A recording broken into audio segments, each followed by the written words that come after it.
नमस्कार, मनी गुरु की इस खास पेशकश में आप सभी का स्वागत है। मैं हूं स्वाति रायना।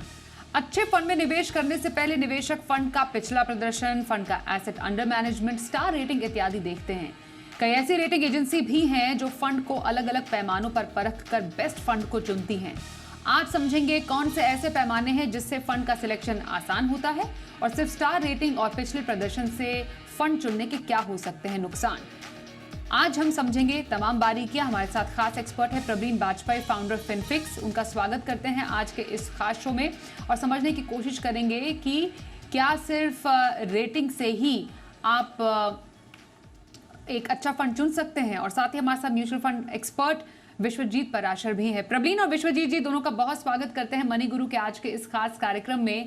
हम आम तौर पर एक अच्छा फंड चुनना चाहते हैं जो कि बेस्ट से बेस्ट परफॉर्म करे, और इसीलिए जो अलग अलग रेटिंग एजेंसीज होती हैं वो रैंकिंग भी देती हैं इन म्यूचुअल फंड्स को। प्रवीण, जो म्यूचुअल फंड रैंकिंग होती है उसका आधार क्या होता है? ये जो रेटिंग एजेंसीज हैं वो किन आधार पर म्यूचुअल फंड को रैंक करती हैं? नमस्कार स्वाति जी। बिल्कुल, आई थिंक हम सब सबसे अच्छे और बेहतरीन म्यूचुअल फंड्स में निवेश करना चाहते हैं, पर हमारे पास हजारों में म्यूचुअल फंड्स अवेलेबल हैं। इसलिए ये जो रेटिंग एजेंसीज हैं, बहुत सारी रिसर्च फर्म्स हैं, उसके अलावा बहुत सारे ऑनलाइन प्लेटफॉर्म्स हैं, ये सारे अपने क्राइटेरिया हमारे सामने प्रेजेंट करते हैं जिनसे ये डिफरेंट म्यूचुअल फंड्स को रेट करते हैं। पर रेटिंग करने से पहले आई थिंक हमें एक्सक्लूजन देखना ज्यादा जरूरी है कि जो रेटिंग्स की जाती हैं, क्योंकि सारे फंड्स की को कोई स्टार रेटिंग या रैंकिंग नहीं दी जाती है। काफी ऐसे फंड्स होते हैं जिनको कोई रैंक या स्टार रेटिंग या उस क्राइटेरिया में इंक्लूड ही नहीं किया जाता है। सबसे पहले हम देखते हैं कि किन फंड्स को एक्सक्लूड किया जाता है।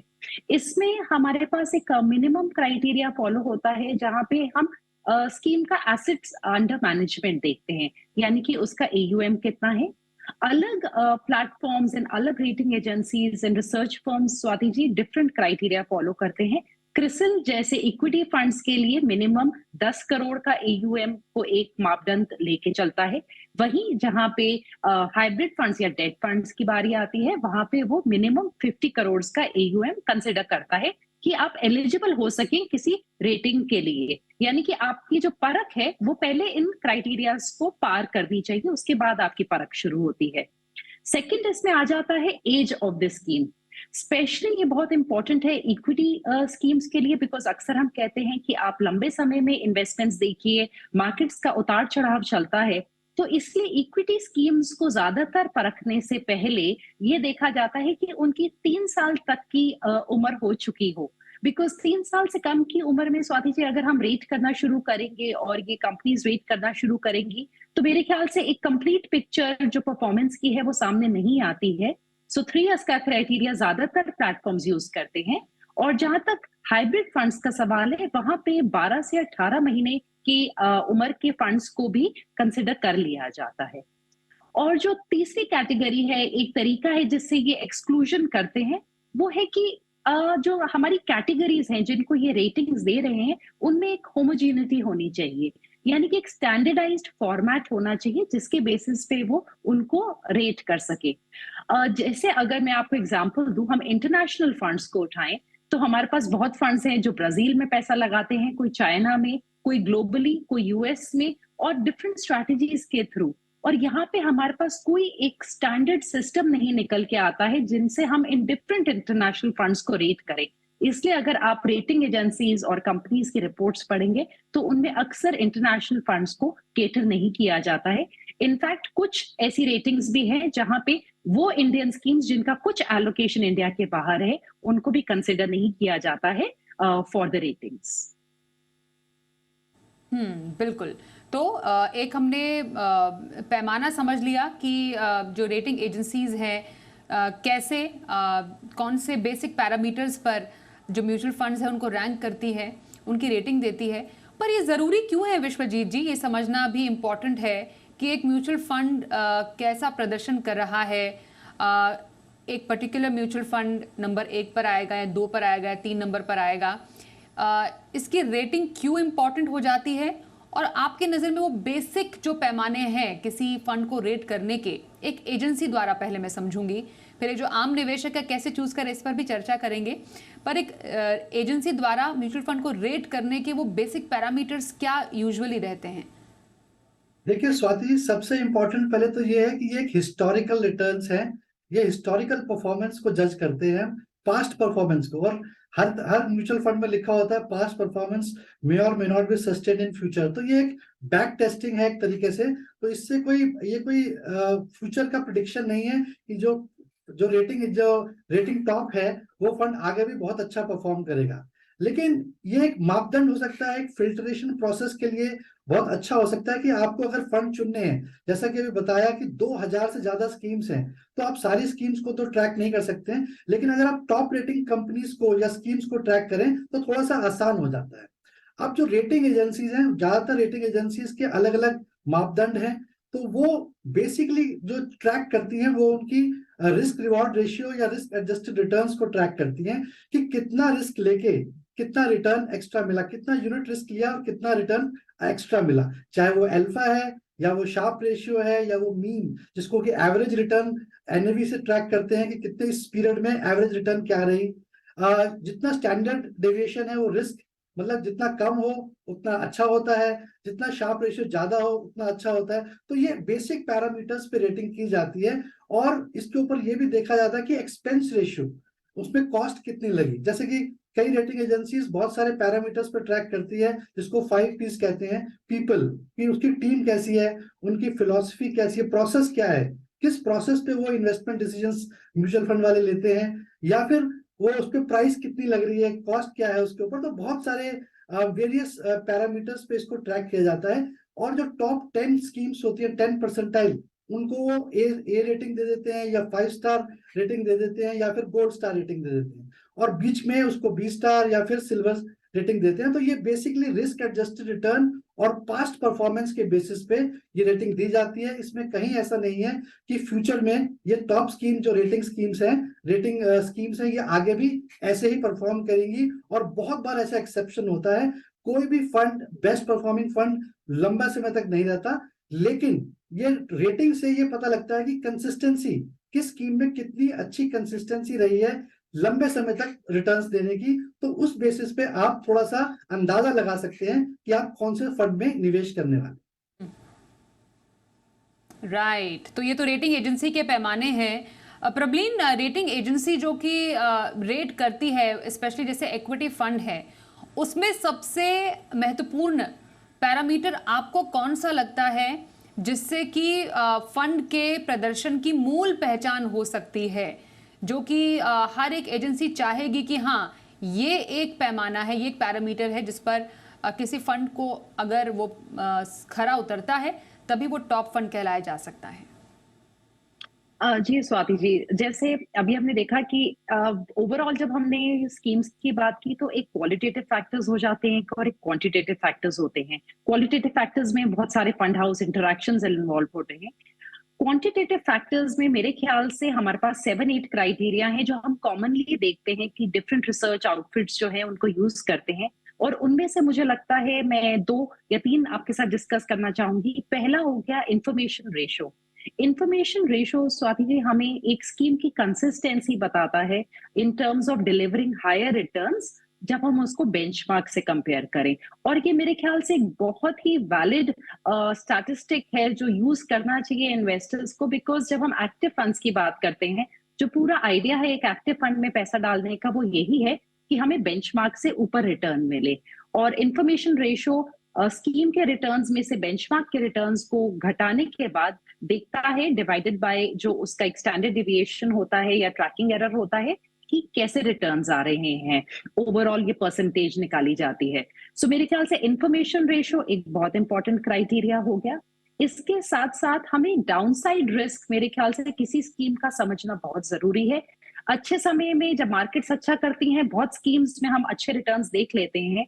बुरे वक्त में स्कीम कैसा करती है उसके लिए सॉर्टिनो रेशो मेरे ख्याल से बहुत अच्छा क्राइटेरिया है। हम वाइडली यूज देखते हैं ये एजेंसीज के द्वारा। सॉर्टिनो रेशो में हम ये देखते हैं कि जो आपके रिटर्न्स हैं ओवर एंड अबव जो आपका रिस्क फ्री रिटर्न्स हो गए, डिवाइडेड बाय जो आपकी डेविएशन है सिर्फ नेगेटिव टाइम से में, यानी कि आपकी डाउन साइड डेविएशन को देखा जाता है। जब हम वॉलेटिलिटी की बात करते हैं स्वाति जी, तो ऑफ कोर्स हम चाहते हैं कि अच्छी मार्केट्स में हमारे रिटर्न्स मार्केट से ज्यादा हो, बट हम सिर्फ यहाँ पे डाउन साइड डेविएशन की बात कर रहे हैं। तो सॉर्टिनो रेशियो हमें डाउन साइड डेविएशन का इंडिकेशन देता है, एंड अगेन जो डाउन साइड रिस्क को गेज करने का एक अच्छा तरीका है। और तीसरा मेरे ख्याल से, क्योंकि सारे इन्वेस्टर्स रिटर्न्स को बहुत ट्रैक करते हैं, एक इंपॉर्टेंट क्राइटेरिया जो एजेंसीज फॉलो करती हैं और इन्वेस्टर्स को यूज करना चाहिए, वो है रोलिंग रिटर्न्स। क्योंकि यहाँ पे हमारे पॉइंट टू पॉइंट या एक एनुअलाइज्ड रिटर्न्स का जो एक बायस होता है वो हट जाता है। अगर आज हम 3 साल पुराने रिटर्न्स देखें तो ज्यादातर फंड्स के बहुत ही बेहतरीन दिखते हैं, क्योंकि कोविड की डिप के बाद के रिटर्न्स हैं। पर जो आपके रोलिंग रिटर्न्स हैं वो आपको लंबे समय में on a very regular basis frequency को मेजर करते हुए आपको रिटर्न्स देते हैं, यानी कि उसमें किसी पर्टिकुलर पीरियड या किसी पर्टिकुलर टाइम करेक्शन का या बहुत ज्यादा जो बूम है मार्केट में उसका जो बायस है वो हट जाता है। सो आई थिंक एक रोलिंग रिटर्न्स बहुत ही बेहतरीन तरीका है। ये 3 मेरे ख्याल से तरीके हैं जिनको इन्वेस्टर्स को जिन पे फोकस भी करना चाहिए थ्रू द एजेंसीज। बिल्कुल, और हमने इनफैक्ट ये काफ़ी माध्यमों से समझा है कि सिर्फ प्रीवियस रिटर्न या पास्ट रिटर्न जो है वो फंड को चुनने का एक मात्र पैमाना नहीं है। मैं विश्वजीत जी आपसे जानना चाहती हूँ, अपने फंड के अल्फा का जिक्र किया था, लोगों को सुनने में थोड़ा टेक्निकल ज़रूर लगेगा, पर फंड का अल्फा एक निवेशक के लिए जो कि एक फंड में निवेश करना चाहते हैं उनके लिए जानना समझना कितना ज़रूरी है? कैसे एक आम निवेशक फंड का अल्फा जान सकते हैं, क्या इतना आसान है? और इसके साथ फंड का बीटा भी होता है जो कि फंड के रिस्क को दर्शाता है, क्योंकि जितना इम्पोर्टेंट फंड का प्रदर्शन है उससे ज़्यादा इम्पोर्टेंट उसके रिस्क को समझना भी है। तो ये जो अल्फा और बीटा है फंड का, ये एक आम निवेशक कैसे समझे? जी बिल्कुल, देखिए किसी भी स्कीम को जब हम ट्रैक करते हैं, परफॉर्मेंस ट्रैक करते हैं, तो ये जानना बहुत जरूरी है कि हर स्कीम के साथ एक बेंचमार्क जुड़ा होता है जिसमें वो फंड मैनेजर उस बेंचमार्क को बीट करने की कोशिश करता है। इसीलिए एक्टिव फंड मैनेजमेंट में हम निवेश करते हैं, नहीं तो पैसिव में जा सकते हैं। तो एक्टिव फंड मैनेजर का ये टारगेट होता है कि जो भी उस स्कीम का बेंचमार्क है, लार्ज कैप के लिए अलग है, निफ्टी 50 है, जो भी बेंचमार्क उस स्कीम का है, फंड मैनेजर का ये ऑब्जेक्टिव होता है कि उसको अपने बेंचमार्क को बीट करना है। तो अल्फा का बड़ा सिंपल टर्म है कि अगर लॉन्गर पीरियड में देखें तो आपका जो स्कीम जिसमें आपने निवेश किया हुआ है वो बेंचमार्क से कितना ज्यादा रिटर्न दे रहा है। तो जितना ज्यादा अल्फा होगा उतना अच्छा स्कीम परफॉर्मेंस होगा। तो उससे आपको आइडिया लग जाएगा कि ये स्कीम अच्छा परफॉर्म कर रही है, और जितने लंबे समय के लिए आप ट्रैक करेंगे तो आपको कंसिस्टेंसी भी पता लगेगी। बीटा जो कि है रिस्क मेजर करता है, तो अगर वो बीटा लेस देन 1 है तो इसका मतलब वॉलेटिलिटी काफी कम है उस फंड में, तो वो बेटर है। ज्यादा बीटा होता है तो वो रिस्क थोड़ा सा ज्यादा होता है। तो ये 2 पैरामीटर्स को अगर सिंपल भाषा में समझे तो आप एक रिस्क चेक कर रहे हैं, और एक कि अल्फा जो है जो अपने बेंचमार्क को बीट करने की कोशिश कर रहा है वो कितने समय तक बीट कर रहा है और कितने डिफरेंस से बीट कर रहा है। जितने ज्यादा डिफरेंस से बीट कर रहा है उतना उस स्कीम का परफॉर्मेंस अच्छा है।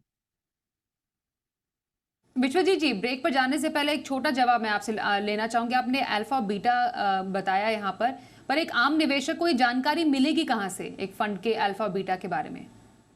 जी बिल्कुल, ये बहुत अच्छा सवाल है, क्योंकि आप जिस स्कीम में भी जाते हैं, जिस प्लेटफॉर्म में भी जाते हैं, ज्यादातर अगर आप उस स्कीम को ट्रैक करेंगे, चाहे किसी भी वैल्यू रिसर्च में या क्रिसिल में या मॉर्निंग स्टार में, तो आपको उस स्कीम की पूरी डिटेल्स उसके नीचे दी होती हैं, जिसमें कि पूरा रिस्क रिवॉर्ड रेशियो और रिस्क एडजस्टेड रिटर्न्स या लास्ट 5 साल, 7 साल, 10 साल की रिटर्न्स भी उसमें दी होती है, और वो स्कीम अपने पीयर्स के कंपैरिजन में कैसा परफॉर्म कर रही है, कि बाकी जो उस कैटेगरी के स्कीम्स हैं क्या वो उनसे अच्छा परफॉर्म कर रही है या नहीं कर रही है। तो ये सारे डिटेल्स उस स्कीम के उसमें दिया होता है। किसी भी प्लेटफॉर्म में ये बहुत आराम से मिल जाता है, या फिर अगर आप गूगल भी करेंगे उस स्कीम के नाम से, या फिर उस म्यूचुअल फंड एएमसी में भी जाके चेक करेंगे, तो ये आपको सारा डेटा बहुत इजीली अवेलेबल मिल जाएगा।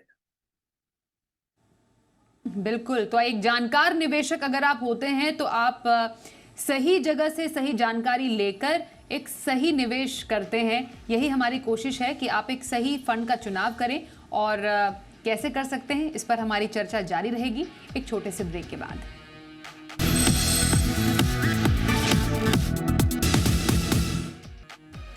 तो मदद हम आपकी करें एक अच्छा फंड चुनने में, और हमारे साथ हैं दो खास एक्सपर्ट्स, प्रबलीन वाजपेयी और विश्वजीत पराशर। प्रबलीन, हमने बात की इक्विटी फंड को किन किन पैरामीटर्स पर परखती हैं रेटिंग एजेंसीज। क्या डेट फंड्स को परखने का पैमाना भी रेटिंग एजेंसी का सिमिलर रहता है कि उसमें कुछ अलग तरीके होते हैं उनको चुनने के? जी स्वाति जी, आई थिंक जब हम डेट की बात करेंगे तब आप अग्री करेंगे कि हम लोग मानते हैं कि जो रिटर्न ऑफ कैपिटल है वो रिटर्न ऑन कैपिटल से ज्यादा इंपॉर्टेंट हो जाता है, यानी कि हमारा पैसा सही सलामत हमारे पास वापस आ जाए। ये प्राइमरी क्राइटेरिया है जब हमने किसी डेट स्कीम में अपना निवेश किया है, बिकॉज जो ऑब्जेक्टिव है वो एक फिक्स्ड इनकम प्रोडक्ट में डालने का है जिसपे हम कुछ इंटरेस्ट अर्न कर सके। इसीलिए क्रेडिट क्वालिटी जो है वो एक सबसे पहला और बहुत महत्वपूर्ण क्राइटेरिया हो जाती है जिसके बेसिस पे रेटिंग्स दी जाती हैं। और जो ये हमारी क्वालिटी है, क्रेडिट क्वालिटी, ये अगर हम देखें तो हमारे पास इकरा हो गया, केयर हो गया, बहुत सारी क्रेडिट रेटिंग एजेंसीज हैं स्वाति जी, जो डिफरेंट कंपनीज के जो बॉन्ड्स इशू होते हैं उनकी रेटिंग्स करती हैं। एंड उससे एक तरीके से हम डिफॉल्ट रिस्क को गेज कर पाते हैं कि आपका पैसा वापस क्या वो कंपनी दे पाएगी अपने इंटरेस्ट के साथ या नहीं दे पाएगी। इसलिए सबसे महत्वपूर्ण क्राइटेरिया है क्रेडिट क्वालिटी। उसके बाद मेरे ख्याल से एक और जो बहुत इंपॉर्टेंट चीज है जो सेबी ने भी अपने काफी सारे उनके जो मैंडेट हैं और पेपर्स हैं वहां पे इस चीज को दोहराया है, क्राइटेरिया सेट किया है कि आप एक कंपनी में या एक ग्रुप ऑफ कंपनीज में कितना एक्सपोजर ले सकते हैं। तो जैसे ट्रिपल ए के लिए उनका एक सेट क्राइटेरिया है कि आप 10% से ऊपर एक्सपोजर नहीं ले सकते, अगर डबल ए रेटिंग है तो आप 8% से ऊपर नहीं एक्सपोजर ले सकते। इसी टाइप के ब्रॉडर स्ट्रक्चर को फॉलो करते हुए ये सारी जो रिसर्च आउटफिट्स हैं ये फॉलो करती हैं और कॉन्सेंट्रेशन रिस्क को घटा के रखने की ज्यादातर कोशिश की जाती है कि अच्छे फंड्स में कॉन्सेंट्रेशन रिस्क कम हो, यानी कि एक ही कंपनी में या एक ही ग्रुप ऑफ कंपनीज में बहुत ज्यादा पैसा आपने लोन ना दिया हो, बिकॉज म्यूचुअल फंड जो एक डेट फंड है वो एक तरीके से लोन देता है दूसरी कंपनीज को। उसके अलावा मॉडिफाइड ड्यूरेशन एक बहुत महत्वपूर्ण जो यहाँ पे क्राइटेरिया है, बिकॉज वो हमें इंटरेस्ट रेट सेंसिटिविटी बताता है। अगर आपने एक लंबे समय का पेपर लिया है और आपके इंटरेस्ट रेट्स में गिरावट आई 1% से, सो वहां पे आपके फंड में पॉजिटिव मूवमेंट देखी जाएगी, जबकि अगर आपका इंटरेस्ट रेट ऊपर चला गया तो एक नेगेटिव क्राइटेरिया आ जाता है आपके फंड के लिए। तो जो मॉडिफाइड ड्यूरेशन है और उसके साथ साथ यील्ड टू मैच्योरिटी, ये प्रिडिक्टेबल क्या रिटर्न्स बन रहे हैं उस स्कीम के, इन चारों पांचों क्राइटेरिया को साथ लेते हुए डिफरेंट वेट्स दिए जाते हैं स्वाति जी। एंड देन ज्यादातर डेट स्कीम्स का जो रैंकिंग्स और रेटिंग्स ये लोग निकालते हैं।